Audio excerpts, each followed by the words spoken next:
साईं की बात। बच्चे मत सोचो इतना जितना तुम सोच रहे हो ना। सोचना छोड़ दो कि क्या होगा कैसे होगा। मत सोचो, बिल्कुल मत सोचो, क्योंकि तुम्हारा बाबा है तुम्हारे लिए। तुम्हारा बाबा है तुम्हारे सोचने के लिए, तुम्हारी ज़िंदगी के लिए। तुम्हारा बाबा बैठा हुआ है अभी मैं कहीं गया नहीं कि तुम्हें सोचना पड़े। जहाँ तुम्हारी सोच नहीं पहुँच पा रही ना, छोड़ दो उसे, वहीं पर छोड़ दो। ज़्यादा मत सोचो, जितना गहराई में सोचोगे उतने परेशान हो जाओगे और जो करना है ना वो भी नहीं कर पाओगे। इसलिए मत सोचो, सोचना छोड़ दो तुम, ठीक है। वैसे भी मैं तुम्हें आए दिन अनुभव देता हूँ ना, तुम्हें बताता हूँ ना कि मैं तुम्हारे पास हूँ। कहीं ना कहीं तुम्हारा मन खुश भी होता है, शांत भी होता है कि मेरे बाबा मेरे साथ हैं। तसल्ली होती है तुम्हें कि अरे कुछ नहीं तो मेरे बाबा तो मेरे पास हैं, मेरे बाबा तो मेरे साथ हैं। इसी आश्वासन के साथ में ज़िंदगी जियो। यही देखो कि तुम्हारे बाबा हैं तुम्हारे साथ। मत चिंता करो आगे पीछे की, मत चिंता करो कि क्या होगा कैसे होगा। जो होगा वो सब मैं देख लूँगा। तुम्हें सिर्फ़ और सिर्फ अपनी ज़िंदगी देखनी है। अपने आप को देखो और ज़्यादा सोचना बंद कर दो तुम। सब कुछ मैं कर दूँगा और किसी के आगे हाथ नहीं फैलाने दूँगा, ये याद रखना। और ना तुम्हें हाथ फैलाने हैं। किसी पर निर्भर रहना हमेशा अच्छी बात नहीं है मेरे बच्चे। हो सकता है कि शुरुआती दौर में तुम्हें ज़रूरत पड़े, तुम्हें किसी की मदद की ज़रूरत पड़े, और हर इंसान को पड़ती है। इसमें कुछ गलत नहीं मेरे बच्चे। हर इंसान को एक मार्गदर्शन की ज़रूरत पड़ती है, जो कि तुम्हें भी है। चाहे वो मैं दूं या अपने बच्चे के द्वारा तुम्हें दिलवाऊं, तो वो मार्गदर्शन मैं तुम्हें दिलवाऊंगा, उसकी चिंता मत करना। शुरुआती दौर में तुम्हें मदद लेनी पड़ सकती है, लेकिन आगे चलकर तुम्हें निर्भर बनाऊंगा, आत्मनिर्भर मैं तुम्हें बनाऊंगा। क्योंकि तुम बहुत स्वाभिमानी हो, कभी किसी से कुछ लेते नहीं, लेते भी हो तो सोच समेत वापस लौटाते हो, है ना। चाहे वो शरीर से की गई मदद हो, चाहे धन से की गई मदद हो, तुम हर किसी के लिए हमेशा तत्पर रहते हो, क्योंकि तुम मेरे बच्चे हो। तुम कभी किसी का दुख दर्द देख नहीं सकते, मैं जानता हूँ, तुम्हें भली भांति जानता हूँ मैं।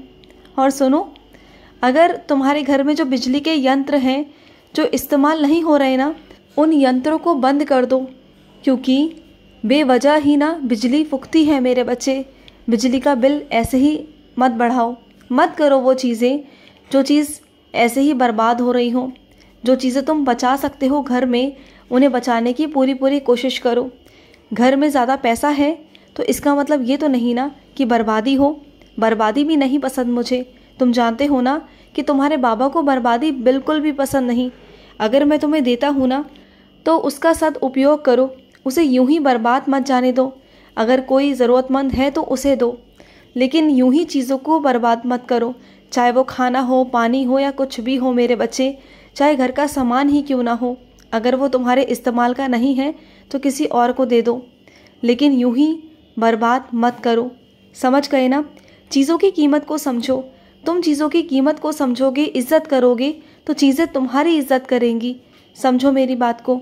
और सुनो, तुम्हारा समय बहुत कीमती है, इसे तुम क्यों नहीं समझ रहे हो। जिसके लिए तुम अपना सारा समय बर्बाद करते हो ना, वो मत करो। क्योंकि जिसके लिए तुम सारा समय बर्बाद कर रहे हो ना, वो ना आज तुम्हारी मानेगा और ना कल तुम्हें समझेगा। इसलिए कह रहा हूँ कि अपने आप को बनाने में लगाओ, अपने आप पर अपना समय लगाओ, जिससे कि कल को तुम निखर कर बाहर आओ। और जब तुम कल को निखर कर बाहर आओगे ना, तो जिसके पीछे तुम घूमते हो ना, वही कल को तुम्हारे पीछे घूमेगा, वही तुमसे बात करने के लिए तरसेगा मेरे बच्चे। तो खुद को ऐसा बनाओ कि कोई तुम्हारे पीछे आए, तुमसे बात करने को तक तरस जाए। ऐसा बनो, ऐसा करो अपने आप को। और ये कोई बनाएगा नहीं तुम्हें, ये तुम्हें खुद को बनाना पड़ेगा, अपने गुणों से, अपने तौर तरीकों से, अपने व्यवहार से, अपने काम से। जब तुम अपने आप को ऐसा बना लोगे ना, तो देखना एक दिन तुम खुद खड़े होकर आईने में कहोगे, बिल्कुल विश्वास के साथ, और तुम्हारे अंदर इतना मनोबल होगा ना कि तुम खुद खड़े होकर कहोगे अपने आप को, खुद को, कि मेरे अंदर आज बहुत चीज़ें हैं, आज मैं गुणवान हूँ, आज मैं निपुण हूँ, आज मैं कुछ भी कर सकता हूँ, आज मेरे अंदर हिम्मत है, आज मेरे अंदर वो चीज़ें हैं जो मैं कुछ भी कर सकता हूँ। अपने आप को तुम्हें गर्व महसूस होगा। तुम देखना, खुद पर तुम्हें गर्व महसूस होगा। जिस दिन तुम्हें खुद पर गर्व महसूस होगा ना, तुम देखना कि तुम्हारे बाबा कितने खुश होंगे तुमसे। तुम्हारे बाबा को भी ना तुम्हारा प्यार चाहिए, तुम्हारा दुलार चाहिए। जैसे तुम चाहते हो ना कि तुमसे सब प्यार करें, उसी तरीके से तुम्हारा बाबा भी चाहता है ना कि तुम्हारे बाबा से भी कोई प्यार करे। मेरे पास सब आते हैं मांगने, बहुत ही कम मेरे ऐसे बच्चे हैं जो अपने साई का हालचाल पूछने आते हैं। ये पूछने आते हैं कि बाबा आप कैसे हो। बहुत से बच्चे ऐसे हैं मेरे जो मेरा दुख दर्द बांटने आते हैं, और कई तो ऐसे हैं जो सिर्फ़ और सिर्फ मंदिर में घुसते ही मांगना शुरू कर देते हैं कि बाबा ऐसे, बाबा वैसे। और कुछ ऐसे हैं जो शिकायतें करने आते हैं, जो सुनाने आते हैं मुझे। कभी उन्होंने मेरा दुख दर्द नहीं देखा, कभी नहीं समझा उन्होंने कि उनका बाबा भी उनके लिए दुखी है, उनके लिए ही परेशान हूँ मैं। क्या मैं नहीं चाहता कि तुम्हारी ज़िंदगी संवर जाए? क्या मैं नहीं चाहता कि तुम अच्छे से रहो? हाँ, क्या मैं तुम्हारा बुरा चाहता हूँ? नहीं मेरे बच्चे, मैं तुम्हारा कभी बुरा नहीं चाहता, बिल्कुल नहीं चाहता। और सुनो, जो तुम तरह तरह के सौंदर्य प्रसाधन लेकर आते हो, उनका इस्तेमाल करते हो, इसी वजह से तुम्हारा चेहरा खराब हो रहा है मेरे बच्चे, क्योंकि उसमें रासायनिक चीज़ें मिली हुई होती हैं। कोई भी चीज़ें सही नहीं होती, हर चीज़ों में कुछ ना कुछ मिलावट होती है। मैं तुमसे हमेशा मना करता हूँ कि बाहर की क्रीम, बाहर के पाउडर, बाहर की चीज़ें, बाहर का सौंदर्य प्रसाधन मत इस्तेमाल किया करो।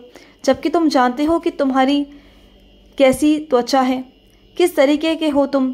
तुम्हारी त्वचा पर हर चीज़ इस्तेमाल नहीं की जा सकती है। या फिर डॉक्टर को दिखाओ, बात करो उनसे, और जो वो लिख कर दें, जो वो बताएं, उसी का सही तरीके से इस्तेमाल करो। हर चीज़ इस्तेमाल करना सही नहीं है।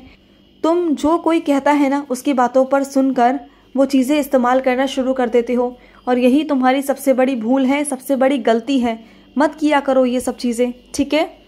और सुनो, तुम्हारी गाड़ी बहुत दिनों से धुली हुई नहीं है मेरे बच्चे। गाड़ी में इतनी धूल मिट्टी जम गई है, इतनी गंदगी हो गई है। कभी वक्त निकालो, अपनी गाड़ी को धो लिया करो, चीज़ों को साफ रखा करो मेरे बच्चे। मैं ये नहीं कहता कि घर के अंदर की चीज़ें साफ़ होनी चाहिए, घर ही साफ़ होना चाहिए, बल्कि तुम्हारे घर के बाहर जो चीज़ें हैं वो भी तुम्हारी ही हैं, तो वो भी साफ़ होनी चाहिए ना। अगर तुम बाहर जाओगे तो अच्छा लगता है क्या गंदी चीज़ों में? और वैसे तुम्हारे गाड़ी के अंदर तो मैं हूँ ना, तुमने तो मुझे भी अपने गाड़ी के अंदर रखा है ना, तो अपनी गाड़ी को साफ़ कराना भी तुम्हारी जिम्मेदारी है ना। तो फिर गाड़ी को भी साफ़ करा लिया करो। समय समय पर गाड़ी को साफ़ करवाओ या खुद से करो। अगर समय है तो खुद से करो ना, क्या ज़रूरत है साफ़ करवाने की? खुद से भी तो कर सकते हो ना। ये काम इतना बड़ा भी नहीं कि तुम नहीं कर सकते।